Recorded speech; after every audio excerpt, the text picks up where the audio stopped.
Jai Hind student, welcome in a second chapter in civics, what is democracy and why democracy.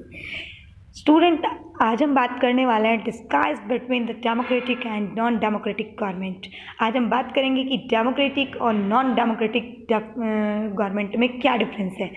ठीक है, वैसे तो आपको बहुत अच्छे से पता चल गया कि डेमोक्रेटिक गवर्नमेंट क्या है, लेकिन साथ ही साथ हमें ज़्यादा अच्छे से पता चलता है जब उसकी अपोजिट में जो गवर्नमेंट है हमें उसके बारे में पता चलेगा, तो और भी हमारे जो डाउट्स हैं वो क्लियर हो जाएंगे। तो चलिए स्टार्ट करते हैं डेमोक्रेटिक गवर्नमेंट। तो democracy is the best form of democracy as the ruler are accountable of the people and have to fulfil their needs. जैसे कि हम पहले से ही पढ़ते आ रहे हैं, मैंने अपने पहले पार्ट्स में भी आपको ये चीज़ एक्सप्लेन की है कि डेमोक्रेटिक गवर्नमेंट जो होती है वो अकाउंटेबल होती है, यानी कि जो भी उसने डिसीजन लिया है या जो भी काम किया है, जिन रूलर्स हैं जो पीपल के थ्रू चूज़ हुए हैं, वो उनके लिए अकाउंटेबल है। उनको जवाब देना उसको पड़ेगा कि मैंने ये काम क्यों किया। और सेकंड थिंग कि जो उनकी नीड है उस नीड को उसको फुलफिल करना पड़ेगा। ठीक है, लेकिन नॉन डेमोक्रेटिक गवर्नमेंट की अगर हम बात करते हैं तो the ruler are not accountable. जो रूलर्स होते हैं वो अकाउंटेबल नहीं होते हैं और to the people and their needs, और वो जो उनकी नीड्स होती हैं, जो उनकी ज़रूरतें होती हैं पीपल की, उस ज़रूरत को पूरा भी करने के लिए कोई अकाउंटेबल नहीं है। तो एक तो बेसिक डिफरेंस अगर आपको कोई पूछे कि आपसे डेमोक्रेटिक गवर्नमेंट और नॉन डेमोक्रेटिक गवर्नमेंट में क्या डिफरेंस है, तो सबसे पहली बात आप बता सकते हैं कि अकाउंटेबल होती है डेमोक्रेटिक गवर्नमेंट, और नॉन डेमोक्रेटिक गवर्नमेंट ना तो बेसिक नीड्स को या कोई सी भी नीड को फुलफिल करने के लिए वो अकाउंटेबल नहीं होती। सेकेंड, वो किसी भी एक्ट को करती है तो उसके लिए भी नॉन डेमोक्रेटिक गवर्नमेंट अकाउंटेबल नहीं होती। अब हम बात करते हैं second, in democratic government people elected their rulers and have right to decision making. ठीक है, सेकंड पॉइंट क्या कहता है कि डेमोक्रेटिक गवर्नमेंट किसके थ्रू इलेक्ट हो रही है? पीपल के थ्रू, और देयर रूलर्स हैव, और रूलर्स के पास फिर क्या राइट देते हैं पीपल कि आप हमारे लिए डिसीजन ले सकते हो। ठीक, अब नॉन डेमोक्रेटिक की बात करते हैं कि people do not elect their ruler, people उनको इलेक्ट नहीं करते हैं, and have no right the decision making, और ना ही उनके पास किस चीज़ का rulers and have no right in a decision making, rulers के पास डिसीजन मेकिंग का भी कोई राइट नहीं होता है।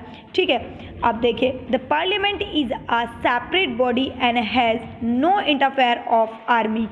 पार्लियामेंट जो है वो एक सेपरेट बॉडी होती है, कि यानी कि पार्लियामेंट जहाँ पे आपके एमपी होते हैं, एमएलए होते हैं, वो हम लोगों के लिए कानून बनाते हैं। ठीक है, वहाँ पर किसी का कोई, यानी आर्मी का या किसी और का कोई इंटरफेयर नहीं होता। आप लोग देखते भी होंगे कि हमारे यहाँ पे थ्री बॉडीज़ हैं जो अलग अलग सेपरेट वर्क करती हैं। लेजिस्लेचर क्या काम करती है? Make the laws.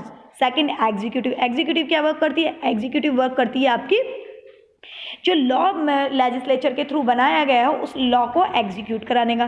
Third part है आपका जुडिशरी। अगर कहीं पे कोई कॉन्फ्लिक्ट आता है या कहीं पे कोई डिफरेंसेस आते हैं तो उसको एक्सप्लेन करने का काम जुडिशरी का है। तो तीनों सेपरेट डिपार्टमेंट है, कोई किसी में इंटरफेयर नहीं करता।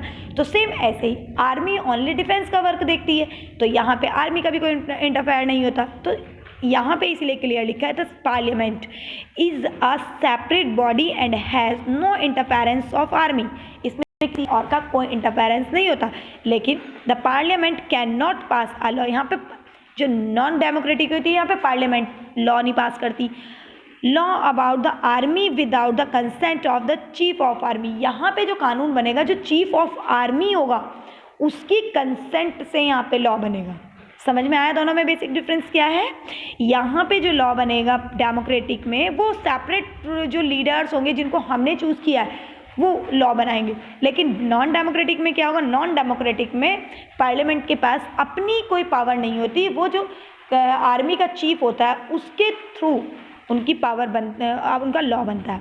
ठीक है, नेक्स्ट बात करते हैं कि any citizen can aspire to consent election for any post irrespective of his or her caste, religion, social, economic and educational background, which means the right of vote is available to all citizens। यहाँ पे ये कहा गया है कि कोई भी व्यक्ति हो, हमारे यहाँ पे डेमोक्रेटिक में किसी भी व्यक्ति को उसकी कास्ट पे, उसके रिलीजन के लिए, उसकी सोशियो या इकोनॉमिक कंडीशन के बेस पे या उसके एजुकेशनल बैकग्राउंड के बिहाफ पर हम उसको राइट टू वोट से अलग नहीं कर सकते हैं। हम ये नहीं कह सकते कि भाई आप एजुकेटेड नहीं है तो आपके पास राइट टू वोट नहीं है, या आपके पास प्रॉपर फाइनेंशियल कंडीशन अगर आपकी सही नहीं है तो आपको राइट टू वोट नहीं है, या आप शेड्यूल कास्ट से बिलोंग करते हैं तो आपके पास राइट टू वोट नहीं है।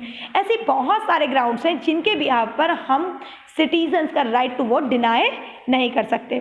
ठीक है, आप देखिए नॉन डेमोक्रेटिक में क्या होता है, the citizen of the country have no right to vote. लेकिन जो नॉन डेमोक्रेटिक कंट्री होती है वहाँ का जो रूलर होता है वो अपने आप ही बन जाता है, वहाँ पर सिटीजन्स को राइट टू वोट नहीं होता, उनके पास अपने रूलर को चूज़ करने का अधिकार ही नहीं होता। तो बेसिक डिफरेंस समझ में आया स्टूडेंट। अब देखिए आगे हम बात करते हैं डेमोक्रेटिक और नॉन डेमोक्रेटिक की, और भी ये 5 मार्क्स में मोस्टली क्वेश्चंस पूछा जाता है आपसे कि डेमोक्रेसी और नॉन डेमोक्रेसी में कोई 5 फीचर्स आप या 5 डिफरेंसेस हमें बताइए। तो आप इसी तरीके के यही बेसिक डिफरेंस आप उसमें बता सकते हो। ठीक है, democracy is based on the consultation and in the democratic government people enjoy their rights of the discussion. Democracy जो बेस्ड होती है वो कंसल्टेशन यानी कि किसी से सलाह करके, किससे, कि डेमोक्रेटिक गवर्नमेंट पीपल या कोई भी काम अपने आप नहीं करेगी। ठीक है, डिस्कशन करेगी किससे। अब जैसे डिस्कशन कैसे, अब आप कहेंगे कि कोई एग्जाम्पल, जैसे अभी न्यू एजुकेशन पॉलिसी की हम बात करें, अब हमारे यहाँ पे न्यू एजुकेशन पॉलिसी है तो गवर्नमेंट ने ये हमें राइट दिया, जितने भी टीचर्स हैं उनसे सजेशन मांगे तो कि हम इसमें और क्या बेहतर कर सकते हैं, अपना सजेशंस आप दीजिए। अब देखिए जैसे अब कोरोना वैक्सीन लग रही है, कोरोना वैक्सीन में वो फीडबैक लेते हैं कोविड की वैक्सीन लगाने के बाद, तो वो उसमें बाद में पूछते हैं कि आप अपना सजेशन रख सकते हैं। तो ऐसा नहीं है कि सिर्फ और सिर्फ जो गवर्नमेंट है वही डिसीजन लेगी, वो पीपल से भी डिस्कस कर सकती है, वो उनकी भी ओपिनियन को इम्पोर्टेंस देगी।